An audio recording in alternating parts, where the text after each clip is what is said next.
Alright, and hey everybody, and welcome to another episode of the PowerToku Show DX. I'm Luis, also known as SentaiSeiya, and with me I have... Josh Reed, also known as Jmann.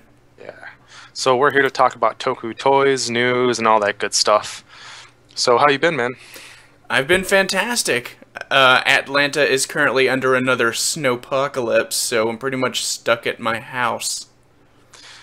Alrighty, have you gotten anything new this week? Yeah, I got a couple of things, a couple of DVDs, but we'll talk about those in the coming weeks. Alrighty. I also got this little guy. Yeah. SIC, right? Yep. SIC Kamen Rider Ichigo, and he is fantastic. I think I may have just spoiled the review there. There you go. Now people aren't going to tune in for that. Yeah, they're like, oh, I already know, he's fantastic. No point in us talking about that. As for me, I got this big monstrosity over here. Oh, yeah. But you guys, yeah, so I'll review that in a couple weeks when I get around to it. He's huge. I mean, just check out the box. Bam. Oh, man. You can't even see it. Oh, it's upside down. There you go. That was the box. Man. Oh, there we go. Full shot of the box. So it's the biggest box in the line. It's just a huge toy. It's awesome, though, so I've got a little bit of a chance to play with it. I'll mess around with it some more today. So that's pretty much all I got, Toku related. Alright, so we have a lot of news, reviews, and all kinds of good stuff, so let's jump into that. So guys, we have some press images and some information on Kamen Rider Gridon,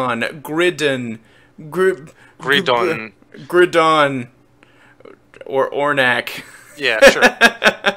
He is the Acorn, right? If I'm not mistaken. Yes, he is. Just call him Kamen Rider Acorn. Yeah. His name, the Kamen Rider name, comes from acorn in Japanese backwards, so we can call him Kamen Rider Corn Ache. I don't know. Ornak. Yeah, is what Azer subs liked. Oh, all right. I like Ornak. It makes me happy. Gotcha. So he is going to be a Tamashii Web exclusive for 3,780 yen. Of course, you can get it through a middleman. I don't think Bluefin is going to bring this guy over as a regular release, just because there's not as much demand for the Kamen Rider stuff. But looks cool. I mean, looks as good as the other SH figure arts from the line. And also along with this, and we don't have a picture of it up on the site, but they also did post a silhouette of our favorite Kamen Rider from the series, Kamen Rider Bravo. And so he's going to be probably the next one in the line. Also going to be a web exclusive. At the Wonderfest, they actually showed the prototype, and he looks awesome.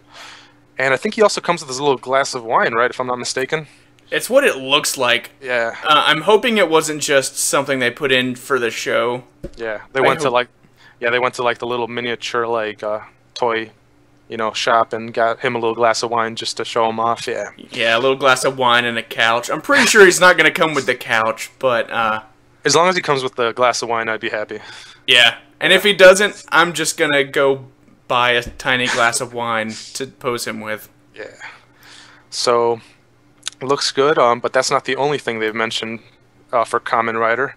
We also have the arms change Kamen Rider Bravo, again, Kamen Rider Bravo, Dorian arms. And so this is the more kid-friendly line. This is the one we are going to talk about a little bit later with the Kamen Rider Baron. But this line is the basic figure, and then you attach the armor at the top. The fruit becomes the armor and the weapons and whatnot. So it looks good. Obviously, the details aren't as good as the SH Figure Arts counterpart, but I mean, you can't fault them for that. It's a lower price point, kind of a different market. This is actually a weird situation because Kamen Rider Bravo is actually a premium shop exclusive, which is weird. They almost never do that with the kids line. And I wonder if it's just they've learned from doing the kids' toys over the years that the main riders sell well, but the secondary string doesn't sell quite as well. But they also realize that there are adult collectors out there that want these toys, and I mean it's cool of them to actually bring it out to the market. Sure, it's going to cost you an extra $20 or so, but at least the option's there if you want it. So very cool. I wonder if the rest of the riders are going to be web exclusives as Bravo is, but we'll find out more when they announce the other riders. So, very cool. Alright guys, we also have some more press images of SIC Kamen Rider O's Sagozo combo. This is when he gets all of his silver core metals together and he becomes awesome and he's basically like a giant monkey. But, well that's the way I like to explain it. But I think really the only part that's a monkey is like his middle portion, which is gorilla. I was going to say, his head looks like a rhinoceros almost. Yeah, his head is definitely a rhinoceros. But this SIC is gorgeous looking. It's so chunky. Yeah, it's very thick all over the place. It looks good though. I mean, I'm not big into the SICs, but I can appreciate a good design. How about you? Do you collect the SICs? I don't really collect them. I just sort of get them as I see ones that I want. I was a huge SIC Kiwami Tamashii fan before the line just died. Yeah, I think they've done like, what, one in the past year? Yeah. I think the last one they did was web shop exclusive, and it was Kuga Rising Mighty with his Tri-Chaser, and that was like the last one. And it was more or less just a repaint of the Mighty Kuga that they released. So you think you're going to pick this guy up? I don't know. He looks nice, but SICs are really expensive. Yeah. I've heard sometimes they're not quite as sturdy, too, as the SH figure arts. Yeah, they used to be very fiddly, and they would explode if you looked at them wrong. But recently, they've been really nice. Like, the quality on them has been fantastic. Playing around with my Kamen Rider Ichigo, you know, he is just as sturdy as an SH figure art, so... Yeah, I was going to say, just looking at it, the build looks a lot better than the earlier SICs, so... That's really cool that they're upping their game with the SICs. There must be a big enough market where they can sell more and obviously put a little bit more quality into it. So, good for them. It also comes with an extra head for the Gatakiri Ba combo, so if you're an SIC collector, you know, you're definitely going to want to pick this up so you can have his fancy head. So that's it for the news. Let's head on to the reviews. Alright, first up we have Kamen Rider Baron Banana Arms, and this is in the arms change line, which we discussed earlier in the news section. And so this is like a secondary antagonist character to Kamen Rider Gaim. And his whole thing is he's a banana knight. So, his weapons are a banana spear, which is formed from the banana, and his armor is the banana itself, which splits in and attaches over him. So, this review was done by Seninji. I hope we're saying that right.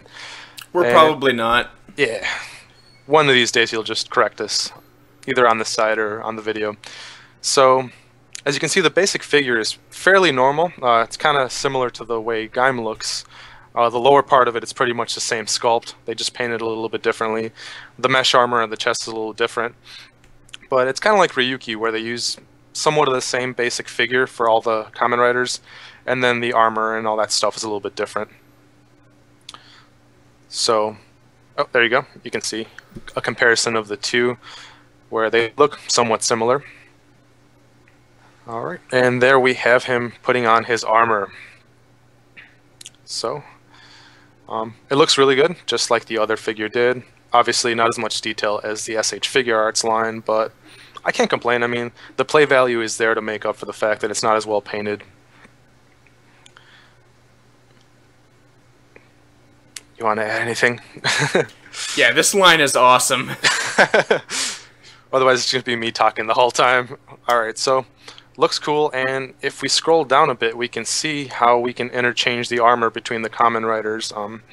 There's more shots of Baron looking cool with the banana spear. I just like scrolling down slowly because Seninji has some amazing photographs here. They're just beautiful to look at. He does. Love that black background and the reflective surface on the bottom. He's got an awesome white balance too, so yeah, he's an awesome photographer.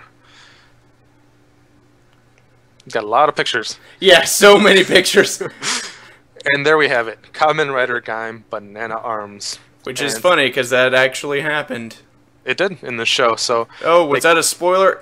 That's not a spoiler, who cares? It doesn't really affect the storyline. I mean, he could have easily, fought not using the banana arms. It was more or less, they were just like, hey, you can do this with the toy, and we're going to show it off in the show, kind of a thing. And then you have Kamen Rider Baron with the orange arms. So, very cool. That does not look as good as Gaim with banana arms. No, I think the colors clash. The Yeah. orange, the red, and the gray just don't go as well. Good as well.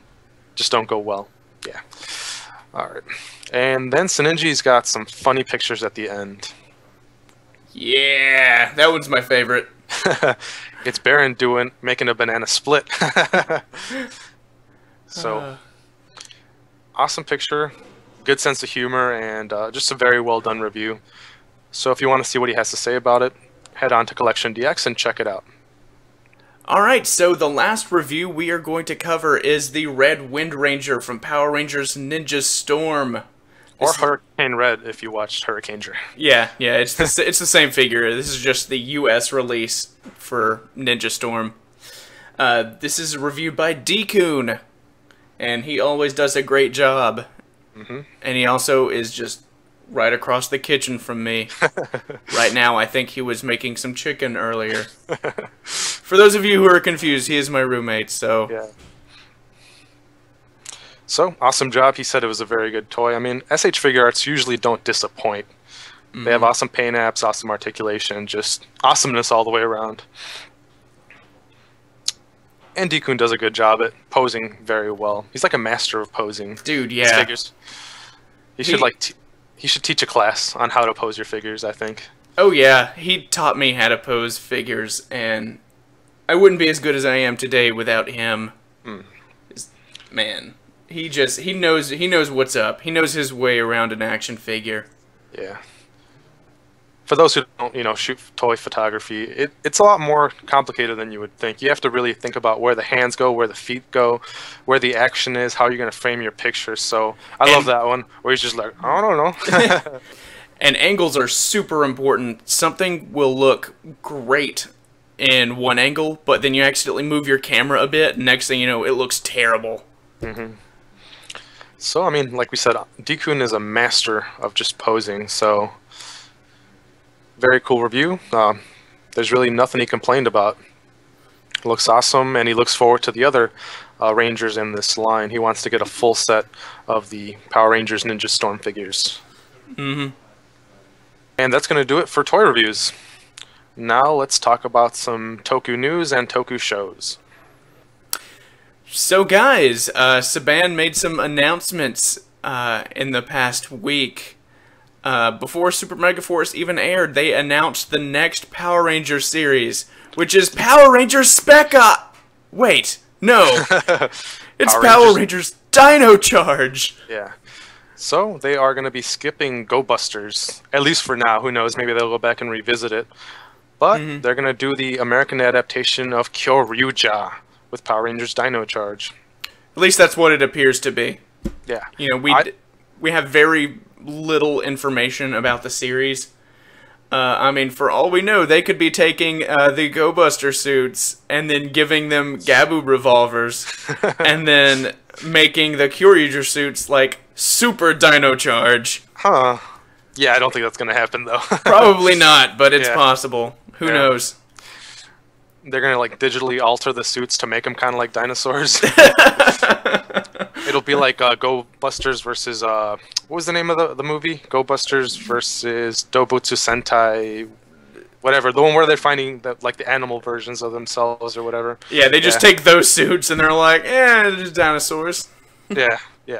Probably not, though. This is probably going to be the American adaptation of Kyoryuger. Yeah, I mean, people have been speculating why they're doing it. I mean, there's a lot of good reasons, I think.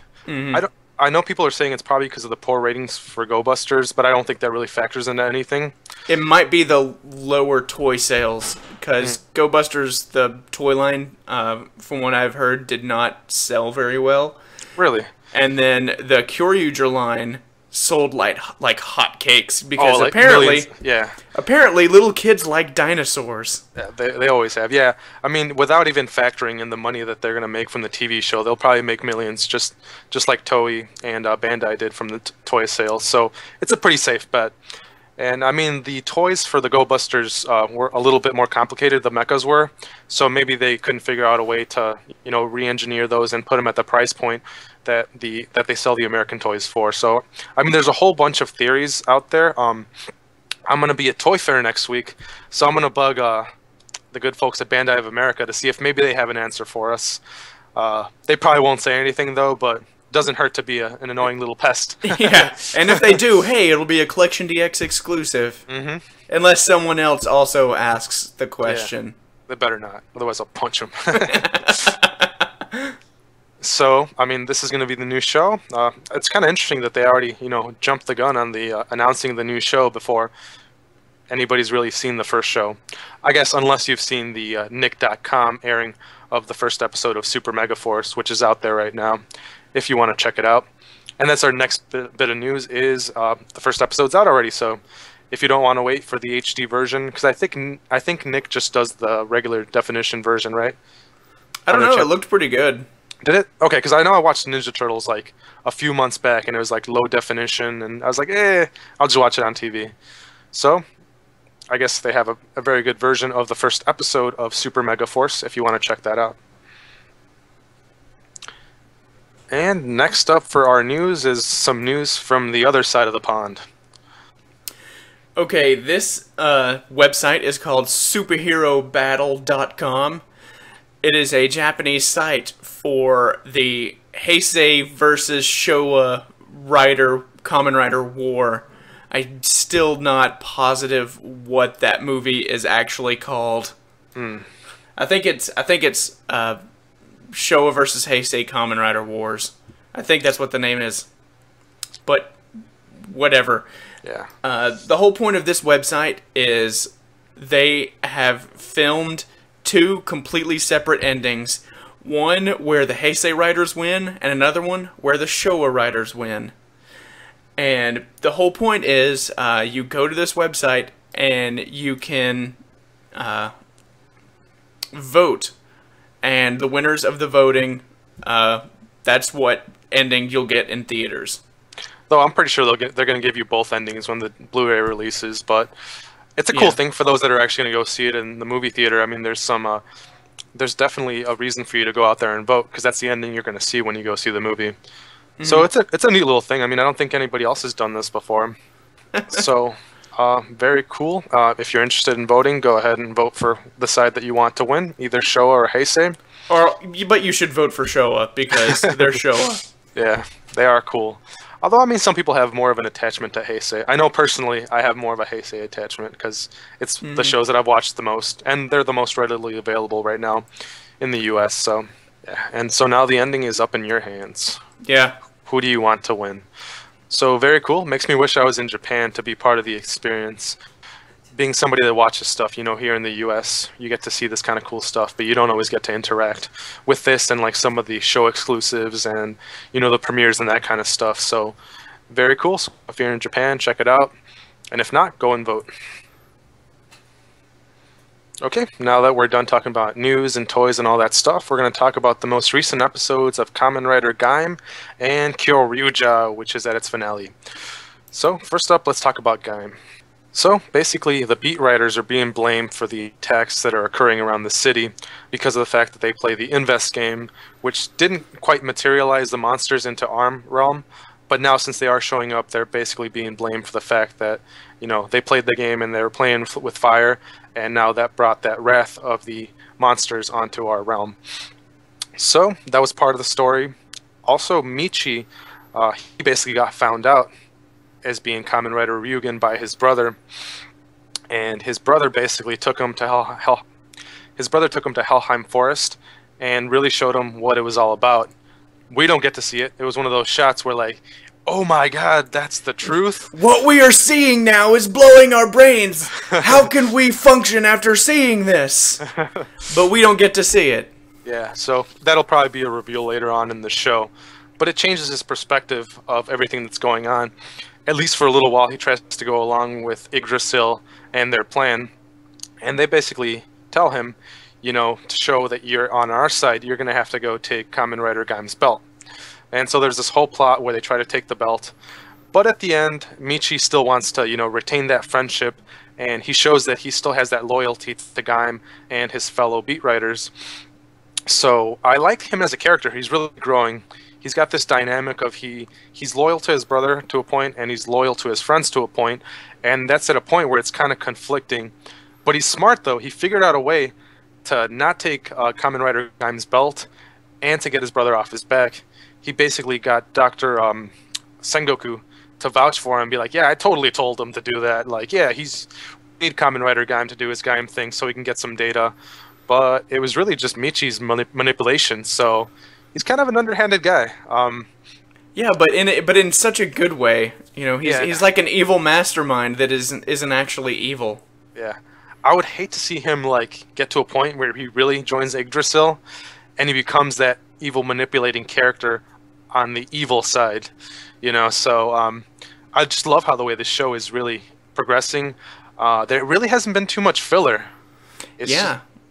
Every episode has been like story, story, story, story. Yeah. I mean, this could quite honestly turn out to be one of my favorite writers ever, just because of the way the story has progressed. And I don't want to talk about my other favorite writers because we'll do that in the recommendation section sometime down the line. We'll probably do like a run of Kamen Rider recommendations. So it's an awesome show. If you haven't checked it out, check it out. Also, Kamen Rider Gaim got his upgrade. He doesn't use the same Genesis driver as the other Kamen Riders that are able to become the, what are they called? The Energy Riders. The Energy Riders, yeah, with their soda energy. Yeah. So he just has an attachment that goes on his regular Sengoku belt, and that allows him to become the armored up rider with the bow / slashing weapon or whatever that's called. The Sonic Arrow. Yeah, that thing. So the show's coming along well. Anything you want to add? No, you've pretty much said everything. The show is coming along really well. Every episode is just getting better and better. I'm really loving the show. It could very well end up being one of my favorite Kamen Rider series. We'll see if it tops Akito, but yeah, I mean that's a tough, you know, position to take. So definitely a good show. I mean, they'd really have to screw it up in the remainder of the show for me to end up hating this. They would have to be like, Helheim Forest is actually just a dream, and none of this ever happened. Yeah. Then I would probably not like the show. Yeah. I heard somebody in one of the comments sections mention that they actually have 4 different story arcs set up for this show in 12-section intervals. So, I mean, that'd be cool if that's the way they tackled it, and they focused on each story arc and did a good job at presenting each story and then interconnecting it with each other. So, very, very cool. So don't let that kitty, like, you know, this guy has orange as an armor kind of a thing going. Don't let that deter you from watching this show. It's an awesome show, both for kids and for adults. Mm-hmm. But as awesome as this was, there was something even more awesome that happened because it was the finale of a show. And we're going to have Jman bring us into this. So guys, Kyoryuger is over. The finale just aired, and I feel sad that it's gone. Yeah, it's the end of a dinosaur era. I mean, we probably won't see another set of Dino Rangers for another 10 years if the pattern that they've been, you know, using is going to keep going forward. Every 10 years we get a dinosaur-themed Sentai. Mm-hmm. So enjoy this while it lasts. And for those that are going to watch it next year as Power Rangers Dino Charge, well, you're going to get to enjoy it next year. But it was an awesome finale. Oh yeah, so many things I want to say about this show. It was just beautiful. Mm-hmm. I mean, the ending, you know, there were some tears. There was some, there were some tears of sadness when, you know, characters died. Mm-hmm. There were some tears of joy when the characters stopped being dead.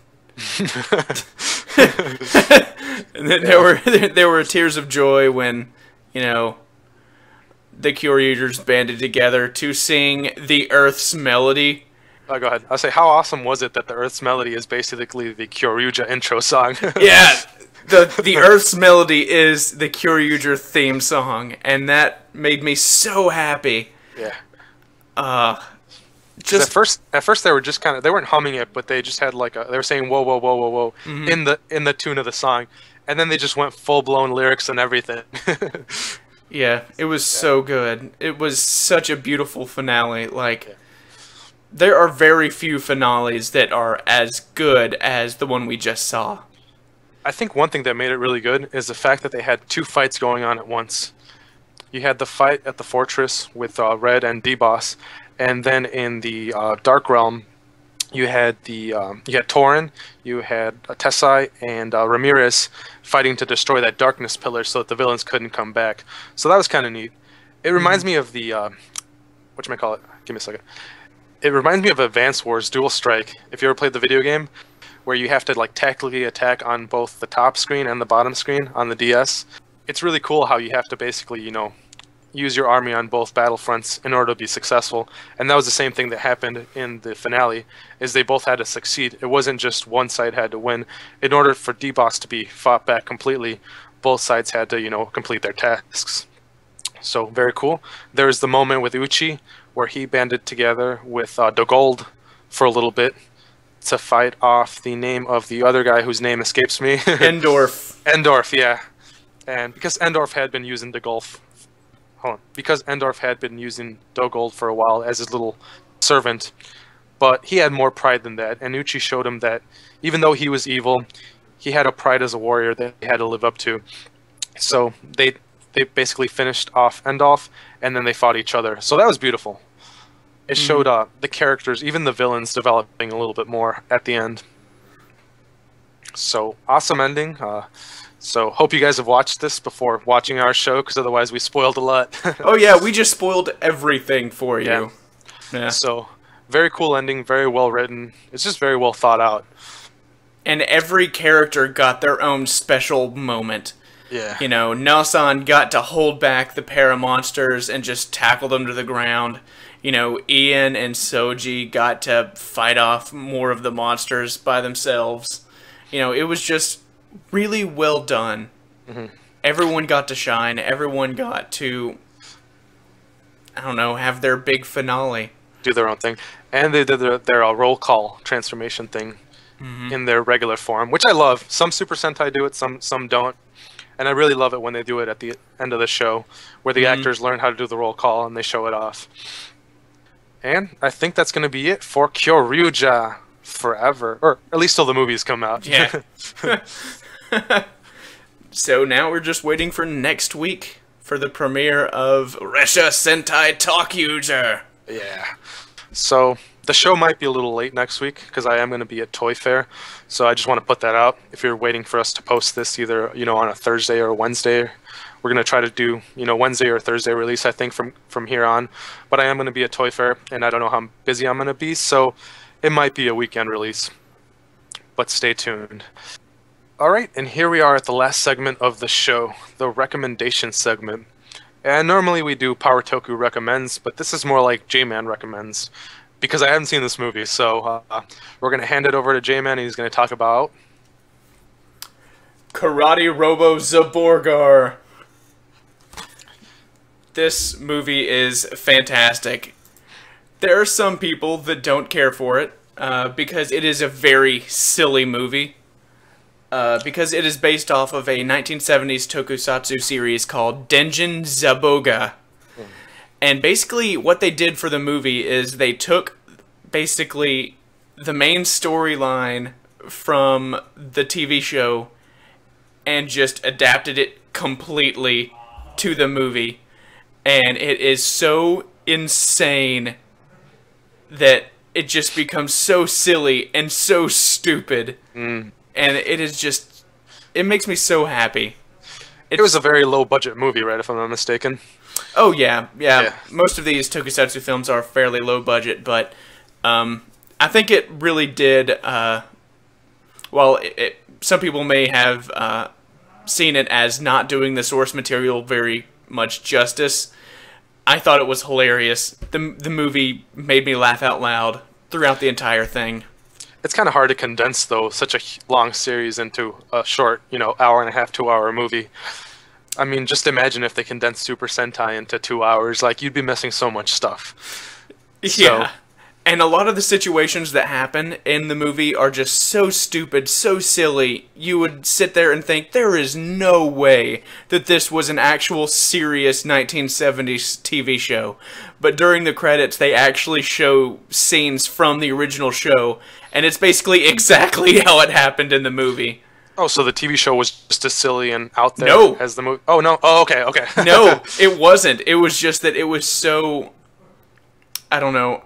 They took a lot of liberties with it? Yeah, it was just... It's so hard to explain. It's just kind of like how do you remember the Brady Bunch movies from, like, the 90s? Yeah. Where it was like the Bradys were all stuck in the 70s, but everyone else was still in modern day. Uh-huh. And they just took things from the show that were serious, and it made them stupid by taking them out of their own time and putting them in this time. That's basically what this movie does. I can't even explain it. You just need to watch this movie. I think it's on Netflix as well. I mean, just look at those outfits. If that doesn't say silly, I don't know what does. So, if you're in the mood for something funny and lighthearted and goofy, low budget, check out Zaborgar. And that's pretty much it for this. So, Jman, where can they find you if they want to, get in touch with you throughout the week? You guys can find me on CollectionDX or on the Twitters at JmanDX with 2 N's. That's pretty much the best way to find me. How about you? Same thing. You can find me at CollectionDX talking about Super Sentai and Kamen Rider and SentaiSeiya. And you can find me on Twitter at SentaiSeiya. I haven't been on there a whole lot recently, but I might send a tweet or two here and there. Oh, and we also have an email account, PowerToku at CollectionDX.com. You can send us feedback, tell us what you like about the show. If there's something you want to see us do, just let us know. I think somebody on the comments mentioned they wanted to see a live chat, kind of like the CDX show does. So if you're interested in that, let us know. Maybe we can do that down the line. It won't just be us talking about what happened in the most recent episodes of our Toku shows. You can join in too. So, but we don't want it to just be us two and that one guy that commented on the video. Yeah. Yeah. I mean, but he's totally cool for mentioning that. So yeah. We're not making fun of him. So that's going to be it for the show. See you guys around. Yeah. Bye. That was kind of delayed. All right. Now, bye-bye. See ya.